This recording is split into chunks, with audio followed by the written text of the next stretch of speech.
শুভেচ্ছা সংগ্রামী অভিনন্দন। এখানে এসে যে কথাটি শুনতে পাচ্ছি, কোন বেড়ায় বলে রাস্তার মধ্যে আমার লোক আটকায়, ওরা আমার চিনে, ভালো করে চিনে। আমি চাইলে ওখানে বাড়ি ঘরে আসা আটকায় দিতে পারি, বাড়ি ঘরে যাওয়া আটকায় দিতে পারি। আমি কিন্তু ভালো লাগে ভালো, খারাপের লাগে বিশাল খারাপ। আমি রাজপথ আন্দোলন সংগ্রামে পুলিশের গুম খুন কে ভয় পাই নাই। আপনি কোন বেড়া? আপনি কোন বেড়া? আমার সমাবেশে আসা লোকদেরকে আপনি আটকান? আপনাকে এত বড় সাহস কে দিয়েছে? সাবধান, আরেকবার যদি শুনি বালিয়া, ময়মনসিংহ আর তারা কান্দানা ঈদ কিন্তু একটা বাড়িতে থাকবে না। সকল ইউটিউবে কিন্তু এক জায়গায় করে ফেলা হবে। আমি জুবায়ের হোসেন শাকিল কোন চান্দুকে ভয় করে এই ফুলপুরটা কান্দাচ্ছি, কোন চান্দুর চোখ রাগানিকে কিন্তু আমি ভয় পাই না। বহুত চান্দু আছে আমারে দেখলে কিন্তু গাতার ভিতরে ঢুকা পড়ে, বহুত ডাকাত সর্দার আছে আমারে দেখলে কিন্তু মাথা নোয়ায় আমার সালাম করে। খুব সাবধান, খুব খেয়াল করে। আরেকবার যদি শুনি তাহলে এর পরিণতি কতটা ভয়াবহ হবে তা কিন্তু কর্মের মাধ্যমে জবাব দেওয়া হবে। সংগ্রামী সহযোদ্ধা বন্ধুরা আমার, পুত পবিত্র এর বালিয়ার মাটিতে, যেখানে বিএনপির ঘাঁটি, যে মাটি হযরত মৌলানা আল্লামা গিয়াসউদ্দিন সাহেব শুয়ে আছেন, যে মাটির মানুষ সারা বাংলাদেশে নেতৃত্ব দিচ্ছেন, ইমাম হিসেবে সারা বাংলাদেশের বিভিন্ন মসজিদে দায়িত্ব পালন করছেন, যারা সারা বাংলাদেশে ইসলাম প্রচার করছেন, সেই মাটিতে আজকে বক্তব্য দিতে পেরে নিজেকে গর্বিত অনুভব করছি।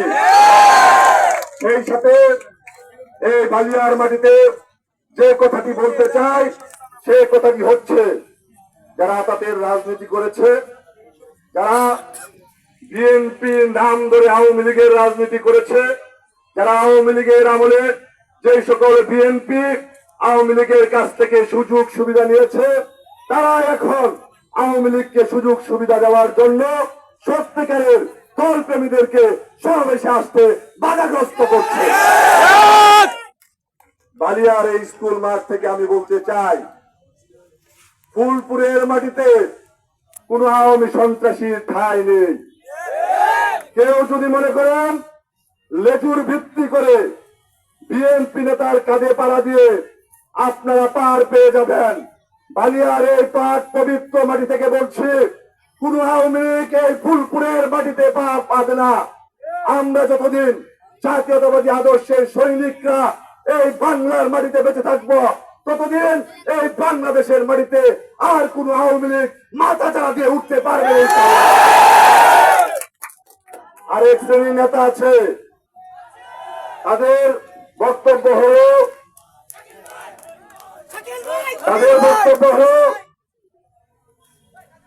শাকিল যুবদল করে, আমরা বিএনপি করি। আরে ভাই, যুবদল আর বিএনপি কি?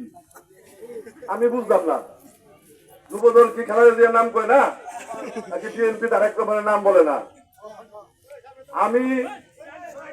আমি আজকে যে বয়সে রয়েছি, সে বয়সে এই ফুলপুরের মাটিতে তার চেয়ে কম বয়সে শাহ শহীদ সারওয়ার শাহ বিএনপি হয়েছে। আজকে যিনি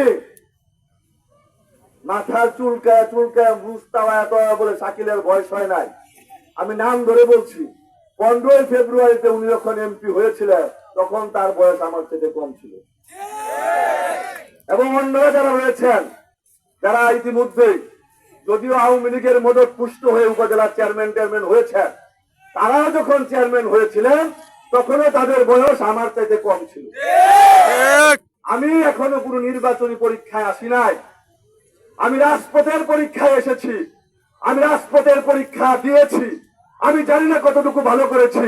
আমার নেতা দেশনায়ক তারেক রহমান, আমার নেত্রী দেশনেত্রী বেগম খালেদা জিয়া এবং এই ময়মনসিংহ বিভাগ এবং ময়মনসিংহ মহানগর, ফুলপুর, তারাকান্দার সাধারণ মানুষ বলতে পারবে রাজপথের পরীক্ষায় আমি কতটুকু ভালো করতে পেরেছি। যদি আন্দোলন সংগ্রামের রাজপথে যে পরীক্ষা হয়েছিল সেই পরীক্ষায় ভালো করে থাকি, তাহলে আপনাদেরকে উদ্দেশ্য করে বলতে চাই, আগামী দিনে দেশনায়ক তারেক রহমান যদি আমাকে এই ফুলপুর তারাকান্দার মাটিতে ধানের শীষের নমিনেশন দেয়, অবশ্যই সারা বাংলাদেশের মধ্যে ফুলপুর তারাকান্দা হবে একটি মডেল সংসদ। এখানে কোনো দুর্নীতিবাদ, এখানে কোনো চাঁদাবাদ, এখানে কোনো লুণ্ঠনকারী, এখানে কোনো বিচার সালিশ করে টাকা খাওয়া সেই সকল ধান্দাবাজদের জায়গা এই ফুলপুর তারাকান্দার মাটিতে হবে না। যারা দখলের রাজনীতি করতে চায়, যারা চাঁদাবাজি করে অনৈতিক ভাবে নিজেকে অর্থ বৈভবের মালিক হতে চায়, যারা অন্যের জমি দখল করতে চায়, যারা অন্যের ব্যবসা প্রতিষ্ঠান দখল করতে চায়, যারা অন্যের ইমামতি দখল করতে চায়, তারা বিভিন্ন জায়গায় ভালো মানুষের বিরুদ্ধে কুৎসারটনা করে। তাদের সংখ্যা কত হবে?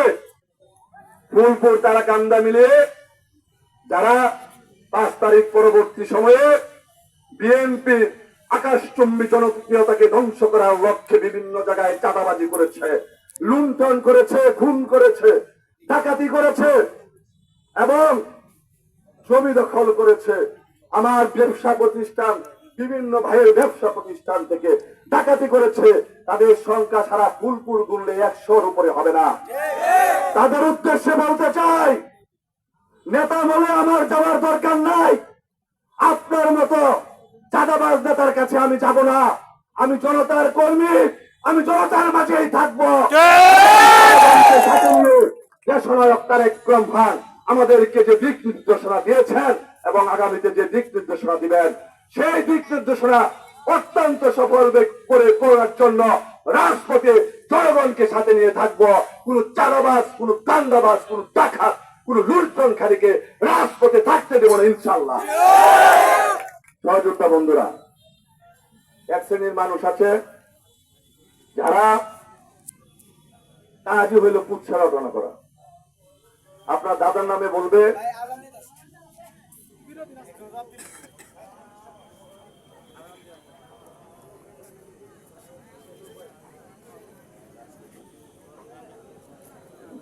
যাই হোক আমি আমার বক্তব্য দীর্ঘায়িত করবো না। একজনের জবাব দিচ্ছে, আদানের মাঝেই আমি বক্তব্য শেষ করে ফেলবো। অনেক কিছুই বলার ছিল। এই বালিয়ার মাটিতে অসংখ্যবার এসেছি। এখানে আমার আত্মীয়রা রয়েছে। অনেক ছোটবেলা থেকে এই বালিয়াতে আমাদের আসা যাওয়া, অনেক আত্মীয় স্বজন এই বালিয়ার চারপাশে আমাদের রয়েছে। আমি আপনাদের উদ্দেশ্য করে বলতে চাই, যে সকল সন্ত্রাসীরা আপনাদেরকে আজকের এই সমাবেশে আসতে বাধাগ্রস্ত করেছে, ভয় ডর দেখিয়েছে, তাদের তালিকা প্রস্তুত করুন। তাদের বাড়ি ঘরে গিয়ে উঠব। তাদের কত সাহস হয়েছে, সেই সাহস আপনাদেরকে সাথে নিয়ে যাব এবং দেখব। আপনারা না গেলে আমি একা যাব। এই সকল সন্ত্রাসীদেরকে মোকাবেলা করার জন্য জুবায়ের হোসেন শাকির একাই যথেষ্ট।